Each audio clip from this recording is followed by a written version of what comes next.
Hi guys, rachybop here, welcome to Sim Saturday. Today I thought I would go through the new blog post that's just gone out because it's about picking new features for the stuff pack that we're all kind of collaboratively putting together.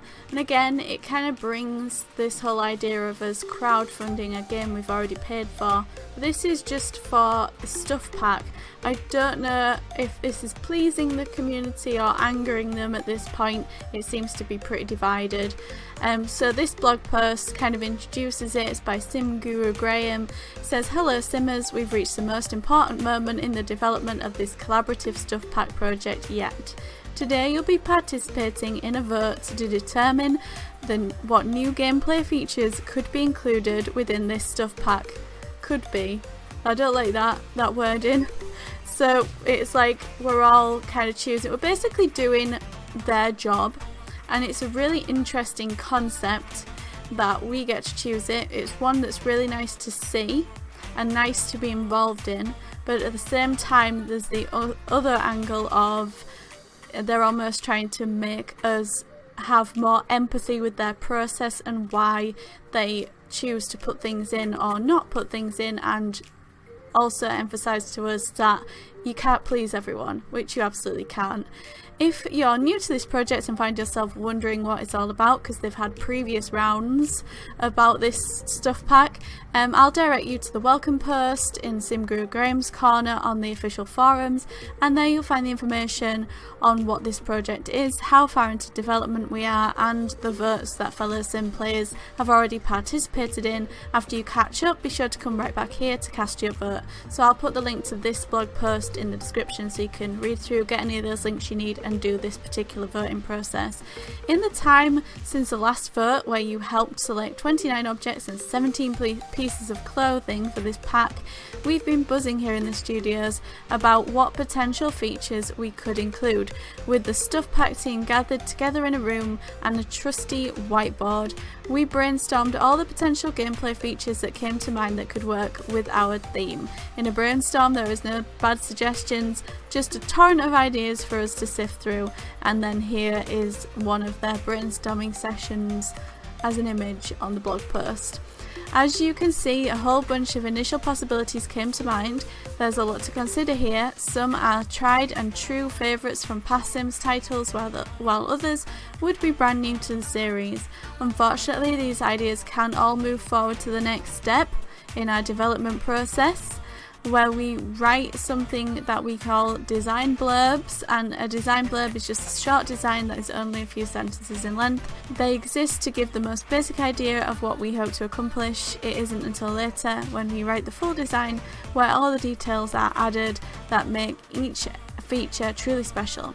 Design blurbs also allow members of various development disciplines to provide a rough estimate of how long they think it will take them to implement their work feature. This is vital information that we use to determine what we can add during development schedule before work even begins. In this survey today, you'll be reading design blurbs to determine which group of features you want to cast your vote for.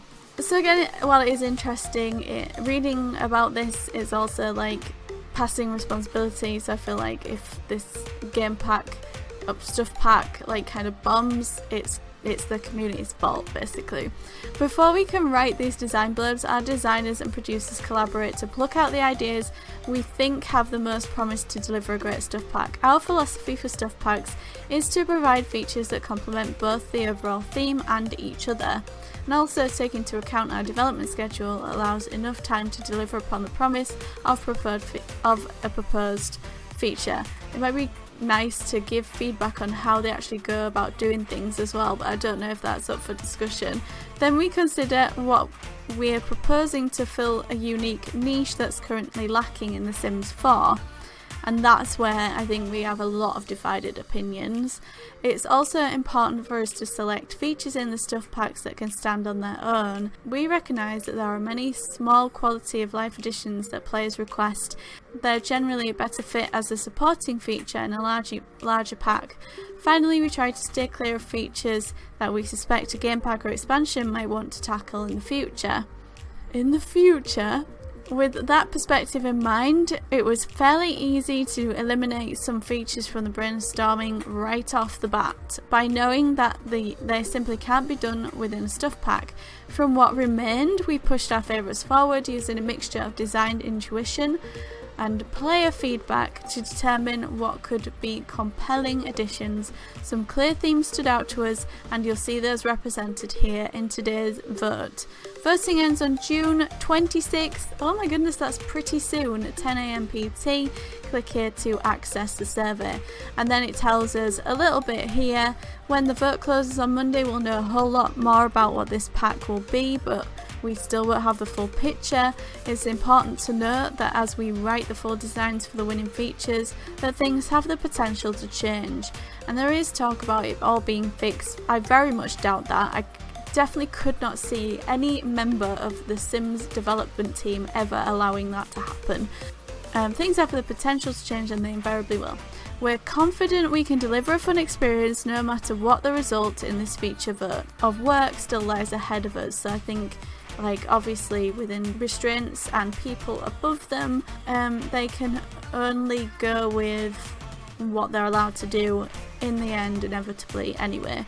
After the votes are tallied, we'll start writing those full designs, which will comprehensively detail the entire experience that these features will offer. A full design means each discipline of the stuff pack can provide more accurate estimates of how much time they'll need to work to implement these features. If estimates change, we have to go back and reevaluate the features that have been approved. When full development of this pack ramps up in August, we'll finally know if we need to make any cuts or if we have any room for further additions. There's so much red tape, it's quite saddening to read all this. I'm certainly hoping for the latter. There are some great ideas from the brainstorms that are in small scope that we'd love to sneak in. As development progresses, we'll be sharing everything with you every step of the way. You'll not only hear anything about changes we make, but the thought process that guided our decision. Check back regularly in Sim Guru Graham's Corner on our forum to see all of the latest news about the project. To close, I'll leave you with the dates remaining the votes for the project. Circle your calendars and come back to make your voice heard. So the feature vote is 23rd to 26th. Select your game, that's now.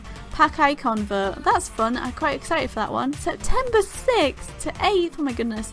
Peruse, there's not a big window for these. Peruse different icons, select the one that will appear in the pack's box art and within the game catalogue. Pack title vote, they should actually get people to submit icon designs, that would be really cool, that would be community based. Pack title vote, September 13 to 15, select a title that best summarises the pack's atmosphere and content. Get eco, you might find blah blah, FAQ, Instagram and everything else. So let's do the survey. This is the first time I'm looking at it, the first time I'm seeing it, the first time anything. So I will select my region. These are the regions available. My region is English. Next. Oh heck, right. These are quite, I'm sorry there's a lot of talking in this. Select the gameplay feature grouping that most appeals to you. So, off the grid, an optional gameplay system for Sims who want to disconnect from the utilities grid and instead choose to live off the land. This is supposed to be an eco stuff pack, so that sounds pretty good. Some gameplay feature ideas include off the grid lot trait. When this lot trait is selected, the lot no longer receives electricity or water utilities. Bills are significantly reduced or eliminated altogether. Well pump water well, an object that provides a means of acquiring water. Sim would be required to occasionally pump water. An attached reservoir would display how much water is remaining to supply the lot before the well must be pumped again. If the reservoir is empty, objects requiring water become temporarily unusable if the off-the-grid lot tray is active, reduces weekly bills and has the potential to break or have upgrades. Solar panels. An object that provides a means of acquiring power. Sim would be required to occasionally calibrate and clean the solar panels to ensure they can still supply enough power to the lot. If the panels are not maintained, the object would requiring power becomes temporarily unusable.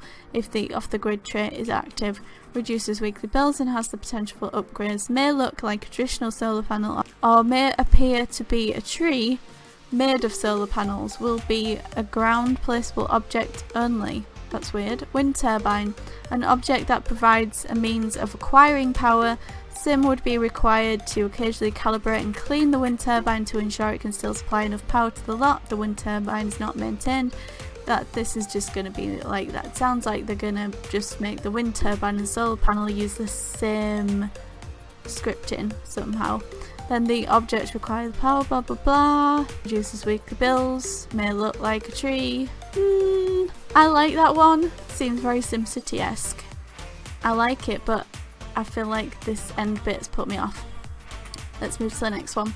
Food preserves, a collection of features that add new things to do with harvestables and fruits and vegetables, allowing your Sims to produce and store food for personal use or profit. Some gameplay features ideas include canning and preserving, a new countertop electric canning pot that allows Sims to take harvestables and preserve them for long-term storage or to make fresh jam. When a harvestable is preserved, the contents of the canning jar will no longer spoil. At any point, the Sim can retrieve the harvestables as fresh as the day they were canned. When the fruit is turned into jam, new recipes are available to make toast and jam, bagel and jam, scones and jam. Nectar making, a new nectar making object paired with the new nectar making skill. Use of the object allows the Sims to use grapes and other harvestables to create nectar, which can be aged into nectar aging racks to increase the value of the bottled nectar. New varieties of grapes will be available for planting and harvesting for Sims the gardening skill. Superfood harvestable plant, a harvestable plant. Exact types of plants not yet determined. Superfood would add more new recipes and or have the option of being added to some existing recipes to make them healthier. That sounds good, but at the same time we've got a lot of food orientated things. Like even the stuff packs is a lot of food orientated things. So I don't think I'm going to choose this. As I stand, I'm with off the grid. Let's go on to the next thing. Laundry, an optional gameplay system that's only used in the active household when laundry objects are placed in the Sims home lot. Moodlets add modifiers to the decay rate of certain needs, serve as some of the benefits and pushbacks of the system. Some gameplay features include washing machine. Sims can use the washing machine to clean dirty clothes that are collected from a hamper or from piles of clothes on the ground. Object could break, be upgraded and potentially have a fun interaction or funny failure. Dryer. Sims blah blah blah, that's pretty much the same. Hamper. When a Sim in the active household changes their outfit on the home lot, laundry is added to the hamper. Okay, and a clothesline. So they can, yeah, I like the clothesline idea. That's kind of makes it eco. I don't think using washers and dryers make anything eco, and a wash tub. It would kind of be better if you just had the clothesline in the wash tub and like those things, whatever they're called, to save the power. I think if you had the solar panels and the tubs for laundry and a clothesline, your grid lot tray and your water pump, just like and a vegetable patch. That's all it needs actually. That would make an eco pack, wouldn't it? Just eco things. Why do we need these different? Like if you did an eco pack and it came out and it was food preserves, what sense would that make? Anyway, and the last one is carbon conscious, a collection of features that will allow Sims to reduce their carbon emissions in a variety of ways. A freegan trait. Sims with the freegan trait have interactions to rummage in large and small trash cans. I mean, that's quite fun. Compositor, they can use it to dispose of trash and dead plants. And recycling bins, which, okay, I thought we already had a bit of those. You know, I know that this is kind of giving us like 1, 2, 3 things to pick. So I would probably like to pick a combination. If I was going to pick a combination, I would have a wash tub for my washing, wind turbine. Oh, can't we have some more? Well, I'm going to choose off the grid. I think that makes the most sense with the eco pack. I think some of the other things make sense and a lot of them don't. Let me know what you chose or what you're going to choose in the comments, and if I chose right or not. Is that the end of the survey? Yeah, that's the end. Okay, so that is the eco gameplay features for the stuff pack, and it's just gameplay features, so there's 29 objects. What were those objects actually? These were the objects, okay. So, I mean, if they're not interactive, like I think if we just had an interactive wash tub and a clothesline and then everything from the off the grid thing, that would make sense with an eco pack. I don't know. Maybe I'm the only. Maybe everyone else wants food preserves. I don't know. But let me know in the comments your thoughts. Don't forget to subscribe so you don't miss my next video. Got some fun stuff coming up, and I will see you in the next one. Bye!